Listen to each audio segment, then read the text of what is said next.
Troy Baker nasce a Dallas il 1 aprile 1976, momento appunti molto veloce, è un attore, doppiatore e musicista statunitense. Nel corso della sua carriera ha prestato la sua voce a personaggi come Pac-Man di Far Cry 4, Revolver Ocelot di Metal Gear Solid 5 Phantom Pain, Booker DeWitt di Bioshock Infinite, Sam Drake della serie Uncharted, X Mogan di Death Stranding e Joel di The Last of Us, ovviamente. Per le sue interpretazioni come doppiatore è stato più volte candidato ai British Academy Video Game Awards e ai Game Awards. Nel 2022 è entrato a far parte del cast della serie live action The Last of Us. Diamo il benvenuto quindi a Troy Baker.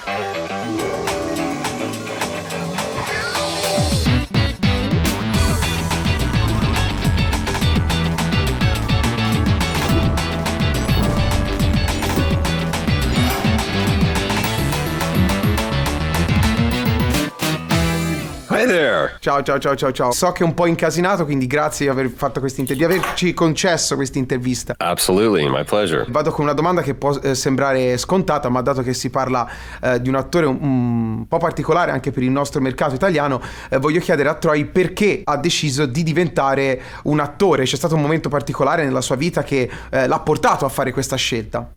I've always been a performer. You could ask my mother. I've been acting in one way or another as long as I could remember. But for me, I think later on in life, I just decided that what I really am is I'm a storyteller. My job is to tell a story. And sometimes I get to do that as an actor. Sometimes I get to do that as a director. Sometimes I get to do that as a musician. Sometimes I get to do that as a podcaster. So, I mean, there's multiple ways, but I think at the end of the day, all of us are storytellers. So any time that someone gives me an opportunity to tell a story, that's what I want to do. Ecco, allora a proposito di questo, qual è la sfida più grande di interpretare un personaggio utilizzando unicamente la propria voce? Perché te, Troy, sei diventato immediatamente riconoscibile non solo come l'attore che presta una voce a un personaggio iconico, ma a più personaggi iconici. Addirittura Troy è diventato un fenomeno di culto dietro a questi tanti personaggi della cultura pop, della cultura nerd e geek. Come si fa a trovare una vocalità del genere, a farsi riconoscere come un grande attore vocale? Well, I mean, I think the challenge, regardless of the medium, is always the same. It's like, how can I make you feel something? That's the challenge that's put to every actor. And I think it's a commerce of trust. So if I go into a film set like we did on The Last of Us, you know, I'm being given a lot of resources. I'm being given camera and set and props and wardrobe, and they're trusting me to take those resources and use them to effectively make you feel something. But if I do something, if it's on a performance capture stage like we did with The Last of Us game, those tools change. So now I'm on a different stage with a different camera, with a different wardrobe. Or if I'm in a booth with just a microphone, then I have less resources and I'm placing my trust in them. So to me, it's about which tool for the job. Sometimes you need a screwdriver, sometimes you need a hammer, and sometimes you need, a large Hadron Collider. It just depends on the job. Allora voglio capire da Troy se la situazione è così anche in America, perché noi abbiamo una grande scuola di doppiatori in Italia e se vai a intervistare un doppiatore italiano, bene o male, ti dice sempre la stessa cosa, cioè che è diventato un po' più difficile doppiare qualcosa perché c'è meno tempo a disposizione, bisogna fare più cose contemporaneamente, sempre più in fretta.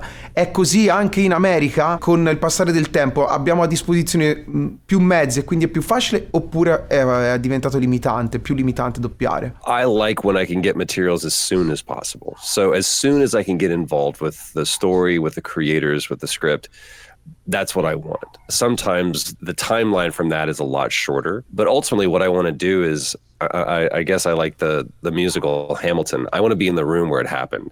So as soon as that story is being crafted, as soon as that character is being created, I want to have some agency and some authorship in that. So I try to get involved as early on as I can. And sometimes I get months or years, sometimes I get days. But typically, as soon as I can, I like to get that material and start working on it. Invece voglio chiedere, dato che vedo un Mortal Kombat sullo sfondo, se Troy è un videogiocatore, cioè se tra un set e l'altro, tra uno studio di registrazione e l'altro, riesce anche a giocare a qualcosa, quali sono i suoi generi preferiti, se ha dei titoli preferiti che ultimamente gli hanno fatto battere il cuore, ovviamente oltre The Last of Us. Oh man, I've been playing games as long as I can remember. I grew up. I think I'm on my like 15th console generation.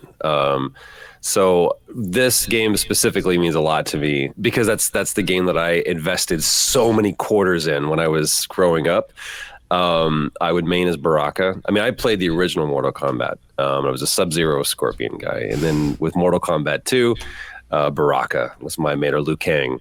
So to see how that game made its way into our show and being able to kind of be a love letter to video games is a little bit of a meta thing, but the kind of games that I want to play are the kind of games that The Last of Us is. It's a story-driven, character-driven game. I want to be immersed in those worlds, and I love a shooter. I love traversal. I love games. I love a good game, but ultimately, what I want is good characters and good stories.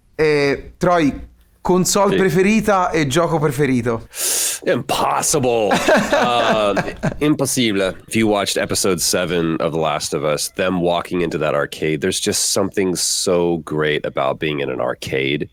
I love sitting down with my PS5. I'm playing the hell out of my Steam Deck right now because I travel so much. But there's just something about being in an arcade and seeing those lights and the sounds of being in an arcade. That's just one of my favorites. Like I think I would probably my preferiti would be an arcade. E invece come ti sei avvicinato al personaggio di Joel? Cioè come sei stato avvicinato da Naughty Dog? Com'è stato l'iter per arrivare a quel gioco, a questa saga? I auditioned just like everybody else did. And what's so funny is that I love telling this story. I almost walked out of that audition because I walked into the room and I saw what I thought was the perfect choice for the character that was on the audition page in every chair in that room. And I didn't think that I was right for it at all. And I almost walked out. And literally the casting director stopped me and said, "Oh, they're ready for you." They brought me in. And the rest is history. I didn't look like the part, but there was something that I understood about Joel that was a secret between he and I. And I just leaned on that secret. And I trusted that the person that I thought that it was, regardless of how I looked, was the best version of Joel. And that, fortunately, is what matched up with the best version of Ellie for the game, which was Ashley Johnson. And what I love about what this show does is that it puts on display that it's not a singular actor or a singular performance that defines a character, but rather it is a character that's big enough for multiple actors and for multiple versions of that performance. And that's what Pedro Pascal has been doing. Every episode. E allora, dato che si parla di voce, di attorialità nella voce e non solo, dato che i videogiochi stanno diventando sempre più cinematografici, soprattutto quelli che ama Troy, mi pare di aver capito, com'è stato lavorare con Hideo Kojima e Neil Druckmann? Cioè hanno lo stesso approccio di un regista cinematografico e soprattutto che stile di regia impartiscono ai loro attori, cioè come ti guidavano, qual era lo stile di Kojima e qual era lo stile di Druckmann? Yeah, I mean that's one way to put it, is that they're cinematic experiences, and the difference between a film or a game or a TV show and a game is one is asking you to observe and hopefully respond to it emotionally. And then with the game, they actually put the controller in your hand and allow you to explore the world and be more immersed in it. Neil and Hideo work very differently, but they have the same goal, which is how can I get you to feel something and experience something with my story. And this is one of the reasons why Neil Druckmann and Craig Mazin, our showrunners for the show, work so well together, is because Neil's philosophy is, what is the least amount that I can do that helps convey what's in the intention of this scene? And Craig is, what can I do to make you feel something, and how can I do that most honestly? And so when you pair those two together, that's where you get the resonance of this show and what it's meant globally to people. After every episode, it's, Twitter and Instagram and TikTok are blowing up with people talking about how they feel. about this show. And it's the same way, again, regardless of the medium, whether it's video games or whether it's a TV show or film, the goal is the same, is how can we teach you something about the human condition and how can we make you feel something about that. Ho sentito parlare a Troy della filosofia di Druckmann, invece Hideo quando dirige un videogioco che filosofia ha? I mean, you'd have to speak to Hideo about that, but I feel like what he conveys to us is something that he very much of a visionary, and he knows exactly what it is that he wants, but he also allows his actors to be able to have some agency and authorship in what that looks like.